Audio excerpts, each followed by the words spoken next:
Right. Hello, my name is Dave Beck. I am the artist behind Tombeaux.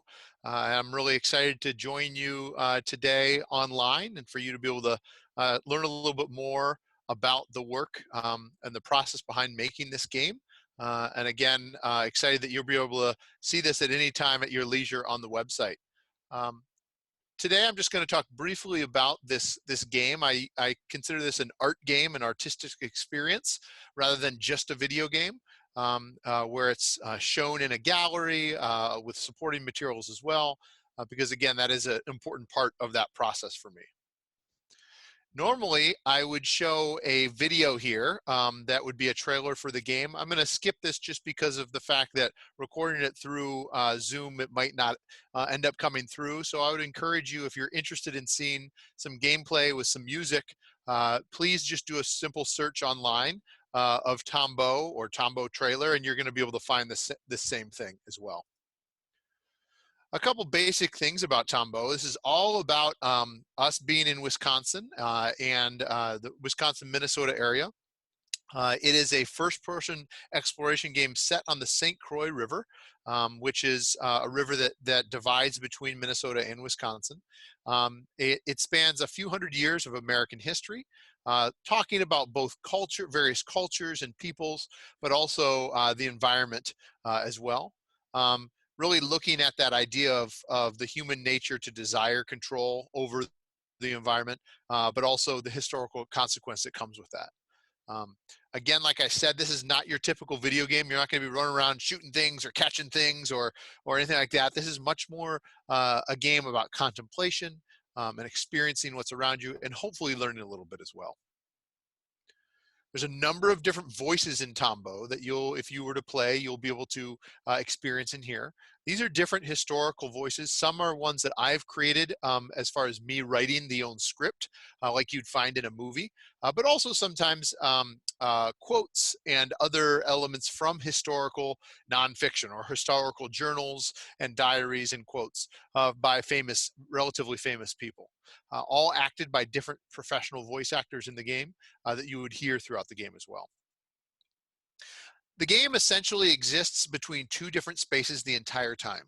You're either going to be outside on this river in a very small portion of the river, or you're going to be inside this cabin, which you see on the left up on the ridge, and then the interior of it on the right. This cabin acts somewhat as a time machine, where you enter into this cabin. It stays the same inside, but the next time that you were to exit the cabin, the river itself has changed slightly. It's the same location, perhaps a different period or different subject matter. We go through lots of different types of periods of time on the river. Everything from it being a wild, untouched river to something that maybe even is looking to the future, that might be more of a grim outlook on the future of what our environment could look like if we don't pay attention to the importance of taking care of nature. Some of that has to do with commercialism and tourism, others with native inhabitants, and as well as the present. So I want to talk a little bit about how important it is that the visual and historical research behind this game is for me, and why, again, this is probably more of an educational experience than that of an entertainment experience. I based everything on art history as far as the visuals and how I designed the game, based on a movement called the Hudson River School movement, which was a 19th century movement in the Northeast, the New England area, where it was all about the idea of the awe of nature, which we see on the left-hand side with this piece by Thomas Cole, but then also how humans have been able to control nature, whether that's tearing down trees and planting fields, or changing rivers to their control. We see this in a couple other ones as well, where we have houses built against the landscape as opposed to just the landscape. But then we also, another thing I was very interested in was the art historical reference to manifest destiny, where the idea that, again, in the 19th century, humankind, mostly obviously European immigrants, felt it was their right to be able to take this land for themselves and explore it and expand. And I'm trying to come up with ideas here and topics that are probably obviously not necessarily acceptable today, and how we can look back on our history and hopefully learn from that as we move to the future. We see manifest destiny here is depicted in these images is kind of over exaggerated by the idea of large amounts of people heading west, always heading from right to left, in this case, from the east to the west, to find that new frontier, that new hope, that new beginning. I also base things on a artist that actually spent some time in Lake Superior and along the St. Croix area, Eastman Johnson. Here's some pieces by this individual. He's from the East Coast, but again, spent a little bit of time there, drawing both habitats as well as people. Finally, for some of my research, I did quite a lot with just verbal research, written research, reading various books, some more historically accurate than others, some written from the perspective of the Ojibwe peoples, some written from the perspective of kind of European settlers, and then some obviously looking back on all of that and kind of bringing that together. One thing that you'll get a chance to see in the gallery itself, and it might or might not be in this exact formation, but you will get to see these images, are the different images behind the process of behind making Tombeaux. And I'd invite you to go into the gallery and be able to see that on your own and take a look at that. What we have here is what I like to call a process wall. These are lots of different images I took or sketched or screenshot or copied through my process behind making the game. And there it is. You can see it installed in one gallery space. And essentially what we have here is something where you can see that some of these images are photographs. And as we get closer, we can see some of them are historical photographs. Some are just pictures I took. Some are pictures from the computer program I used to 3D model all the objects. So again, I invite you to look at those in a little bit more detail. And I think if you do that and then play the game or vice versa, you're going to get a nice behind the scenes peek at almost the making of, in addition to this PowerPoint presentation I'm giving now. I had some inspirations for games that, again, if we have any gamers watching this or attending, that you'll want to check these out. Here's just a couple examples of games that were being made around the same time as Tombeaux.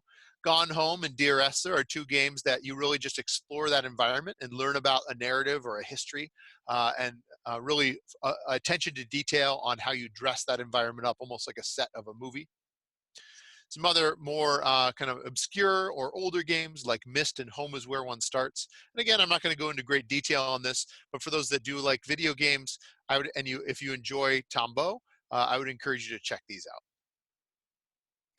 So now taking it a little bit further, talking about how I created Tombeaux based on where I was at the time and making sure it was historically accurate. First, I had the opportunity to create this game or start the creation of this game while I was in residence at the Pine Needles Artist Residency along the St. Croix River. You see on the bottom left-hand shot there of the cabin I stayed in, and that was my view on the top left. And this is actually run by the Science Museum of Minnesota, and I was able to collaborate with scientists and historians on crafting this game and getting the right content, making sure things were historically and, when possible, environmentally accurate. The game all started when I was actually canoeing on the river within one of my first few days there. And on the right-hand side, you'll see the trees are underwater. It was spring, late spring, and so the flooding was still fairly high. And I thought it was so amazing to see an entire island underwater and how the power of water has just by raising the level. You know, it can be destructive being too much. It can be destructive being too little to the life that depends on that water. It's also a mode of transportation, a place of power, a source of life. Water is a very amazing element in our natural environment. And I wanted to make Tombeaux kind of revolve around that as a mechanic. Just a couple peeks behind the curtain here. There on the left-hand side on the top is the cabin where I worked every day. On the inside, you can actually, if you can see it close enough, that's my cat jumping on the couch there that I got to bring along with me. And then the view from the bottom left. On the right-hand side, you'll see some very primitive 3D model scenes. That's what Tombeaux looked like at the very beginning. Those are examples of the inside of the cabin that I was working with at the time, as well as the view of the outside. Oftentimes in game development, you don't just start diving into making something really polished and pretty. You want to start with something very simple, walk around that space and decide, is this the right kind of feel, the right atmosphere and size and scale that I want to work with. I then had the chance to go to the Homestead National Monument in Beatrice, Nebraska for another artist residency with the National Park Service. While I didn't stay in this cabin in particular, I stayed nearby. I used this cabin as a jumping off point to realize that this could be a really great way to mash up a few pieces of history together to create Tombeaux. So while the place I'm basing it on is the St. Croix River, as you saw in my previous slides, the cabin itself is all based on this original homesteader's cabin found down in Nebraska. I took pictures of this cabin from all sides. I brought that into my 3D modeling program that I have. And from the left and the right and the top and the bottom and the sides, I then modeled this in 3 dimensions. This is a virtual 3D program I use it on the computer where I build it out of what's called polygons, which is essentially kind of welding, almost think of it as welding plates together to create a shape, which you can see on the bottom right there. And then I apply the photographs I took as stickers essentially on each side, or decals on each side of the object, to be able to try and create a semblance of somewhat realistic image. What we see on the right hand side there with that kind of bright blue, kind of ultraviolet colors, that's what's called a normal map. What that does is it provides a fake bump or a fake texture to the object so that if light shines on it, it actually casts different shadows, reading that map as a simulation of that, to give it a sense of texture and realism in the game. So then you can see that's there it is, translated to the game itself, placed into the game engine, into the game environment, along with me building up that environment of the river, of the St. Croix River. There's some other examples of that same thing I was talking about before, taking pictures of objects, whether it's a plate or a trunk, and this is the interior of the homestead cabin, and then creating 3-dimensional objects out of that. And you're going to see throughout the entirety of the game, you're going to see that level of attempted authenticity, or what I like to call simulated authenticity, where I'm taking objects from an environment or objects I find, and try and recreate as authentic a space and experience as I can. So again, whether that's from looking at things like barbed wire and trying to recreate the exact same barbed wire that I found in Iowa that was the original invention of barbed wire in the game itself. So there you see pictures I have of the barbed wire translated into the game, as well as the patent itself from the first barbed wire ever invented. So really trying to be as true to history and fact as possible. And many times, people think, well, no one's going to know that in the game. And that's right. They're probably not. But I like to think that weaves in that authenticity to the point where it's a little bit more believable or historically accurate. When I couldn't see things that were still living or still existing, I went to the next best situation, which would be a recreation. The Millex Indian Museum is a good example of this in Minnesota, where they have a Four Seasons room recreated in 1-to-1 scale of the Ojibwe peoples. This is a museum that is run by the Ojibwe people on the reservation, and all constructed by them. So we see some canoes there, a birch bark canoe, as well as some space. And then what you'll see is how that translates into the game, where we see a birch bark canoe. That's the exact same canoe as far as the picture applied to that. As well as other objects, which you'll see in a bit. Other types of places I visited and took pictures as well. Objects that I found either in the cabin or other places to recreate are then found in the game as well. So you see both the photograph and then the 3D simulated object as well. I even went so far as to take the personal library of James Taylor Dunn, who wrote one of the historic books about the St. Croix River. He actually was the original owner of this cabin that I stayed in. And I took pictures of those and recreated those objects as well. So the man who wrote this history book, I was able to kind of give homage to him by including his own personal library in the game. Obviously, that doesn't mean you can look through every book, but it's more of just you can look at the binding, the spines, and see what was it that he held in his own personal collection. And it goes on and on with that. And again, I can guarantee you everything you see in the game is some sort of authentic historic piece that either is something I found that was real from that time or recreated to be from that time. I also did things like taking that sketch of Eastman Johnson that you maybe have seen earlier from that artist and decided to model parts of the cabin after his sketch. So you can see the shape of that bunk or that bed he's made with the posts and that little kind of corner slotted area. I then recreated in the game as well. And then as a small little Easter egg, if you were to play the game, you would go up to the bed and you could look on the wall and it is that sketch of his hanging on the wall. So again, lots of kind of inception moments or Easter eggs inside Easter eggs as well. Artwork of his that, or not that he created, but up from his collection as well, included in the game. Here's a final shot of what the game looks like if you were to play it right now inside the cabin, where there's objects, different objects that you might collect over the game that are populated as well. And there you can see things like that desk I showed you earlier, or perhaps his collection of his library, or even the Manifest Destiny painting that I showed you earlier, all trying to give hints to the viewer or the player about what I'm trying to communicate in this game. I also did quite a lot of 3D models where I decided to print them out as small little objects. So in fact, actually this is perfect where I am right now. I can show you those.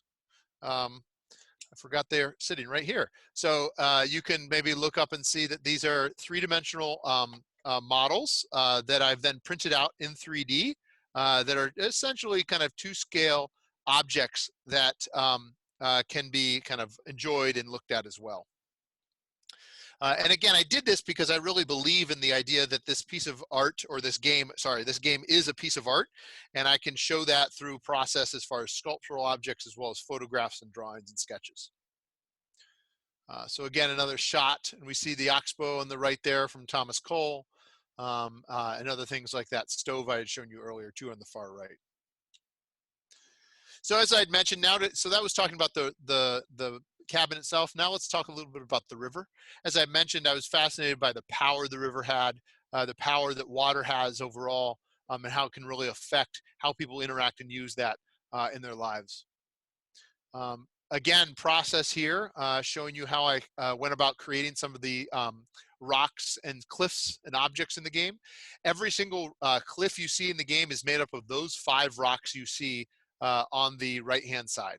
Just rotated, shifted, clumped together, resulting in what attempts to be something that the viewer doesn't necessarily think, oh, that's just the same rock repeated, but instead different types of approaches and angles and rotations of the rock. And that's another secret in games, is that's kind of how we can achieve a more realistic setting or believable setting, is repeating things but rotating them in different ways. I did this with the trees as well, creating multiple trees and having algorithms that will change them slightly from tree to tree based on the branches count and how it shifts. I modeled and created my own attempt at a white pine tree, which are of course were what drove the lumber industry there, as well as things like stumps and chewed beaver stumps for the game as well.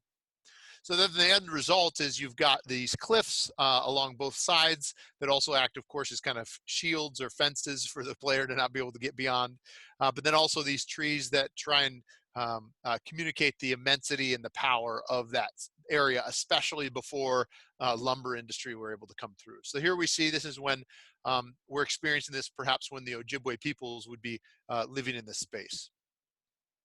Also doing things like wild rice, which we see a photograph on the right and the model I've created on the top left, as well as other flora.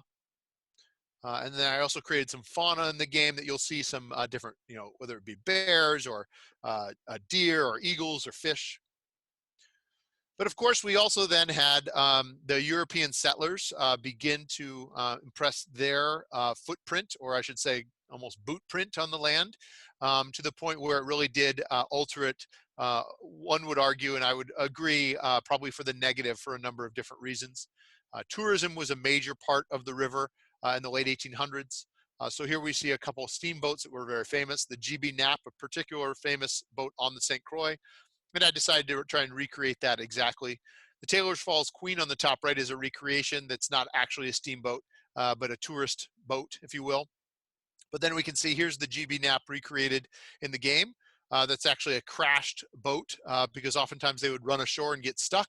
So here we see it's run ashore and stuck, and also the water is starting to rise. But we also see the water starting to rise over some of the former Ojibwe structures. And this is a big part of the communicating the message in the game. And again, why this is a game and this is not a documentary is I'm trying to communicate a message here, talking about how as the water's rising, the objects that were present in a previous stage are still there and starting to essentially be buried, almost like a grave, under the water. We also, of course, had probably one of its most famous eras, at least among modern day, is its lumber era. The St. Croix was a massive, as many rivers across the country were a massive highway for getting logs from up north down, eventually, of course, way down south, down the Mississippi. Here we see a log jam on the left on the St. Croix River. That's actually up by Taylor's Falls, photographed in the late 1800s. And then some river drivers moving the log drivers moving the logs down the river on the right. So the same thing, here we are a few chapters later, where the water's risen even more and buried more, submerged more underwater. But we also see that the landscapes change. There's no longer those larger trees in the distance, because those were all clear cut. And we see structures and smoke and smog. Things are changing on the river, arguably for the worse. Maybe not for some of the individuals that are profiting from it, but definitely for most people. Then we come up to modern day. Now, this is not necessarily the case on all parts of the St. Croix, but this is a good moment to talk about the fact that this is really meant more for an overall sense of what a river might be like, or a body of water in the United States at this point, not necessarily just the St. Croix River. For instance, that photo on the right is a lake. That is actually a lake taken, a picture taken from a lake in Minnesota, right outside the Twin Cities, while the pictures on the left are taken on the St. Croix. And so we see this evidence of not only fishing, but pleasure boating and recreation. The river really has transformed, especially certain parts that are not protected. And I want to stress that certain parts of the river, as well as probably rivers near you and bodies of water near you, are protected, and they feel natural. And they likely are closer to what it was like maybe 200 years ago or 300 years ago. But many parts of the river are not protected, and so they do look different. So here we see that same river that we were used to before. Now the water is much higher. We are essentially, the water's we are standing right outside the cabin right now, by the way. And the water's almost at the top of the cabin, or at the top of the cliff, but we see things like power lines in the background, campsites, music. If you were to play the game, you would hear large, loud music playing as well, boats everywhere. So a very different feeling on the river at this point. And again, this is a game, this is a piece of art, this is a statement I'm trying to make. Yes, I'm basing some of this on history, but I'm also looking to make it my own commentary on kind of where we've come from and where we're going. And so now what I'm trying to do is comment on kind of more of an exaggerated, drastic look in the future. These are not pictures from the St. Croix, but they obviously are all photographs from around the world. The one on the left, of course, is just a tide going in and out, but it still does give that picture of how things change with water. And so what I've done here is I've removed all the water at the end of the game. So I'm giving you a spoiler alert here. Sorry about that. But I've removed all the water from the game, but left everything that has accumulated. So what we have here is the boats. The steamboat is behind us right now. We see some of the structures of the Ojibwe people. Things are covered from being underwater for years, and you can navigate and walk around this space. I won't go into great detail about how it ends, because that I will not spoil, but I do try and provide a commentary on kind of how things have the potential to play out, and I invite you to play the game to learn more about that. Just a couple things in closing. This game, as you know, will be able to be played right there in the gallery, which is fantastic. That's really exciting. I hope you'll plan to come in and take a look at it. But if you're looking at watching this video, perhaps when the gallery is not open, or in the future, perhaps, please know it is online for you to play. You can go on to either Steam or itch.io to be able to download this game on a PC or a Mac. This game does cost a little bit of money to purchase, but at the same time, and it's $4.99. At the same time, that money, all profits from the game, are going back towards the river. So I'm donating all profits from the game to the river itself to continue both the artist residency, but then also the river and sustaining it and supporting it. So I invite you to check it out there. This is actually, I need to update this slide because just recently it's won a couple more awards as well. You can find out a lot of this information by going to tombowgame.com as well, if you would like, if you're interested. So normally, of course, this is where I'd ask if there's any questions at all. But since this is more for our audience online to be able to view at your leisure, I invite you to reach out to a contact email on the website itself if you'd like, if you have any questions at all. You can also, of course, go to tombowgame.com and connect with me that way too. So those are two great ways. If you do have further questions, there again, you can see how you can playing the game in a gallery or having some of those prints to demonstrate the importance of this and games in general as an artistic medium. And I think you'll see this more and more as we go forward. And again, I hope you've enjoyed this. I hope you'll get a chance to play Tombeaux at some point in the future. And thank you very much for watching.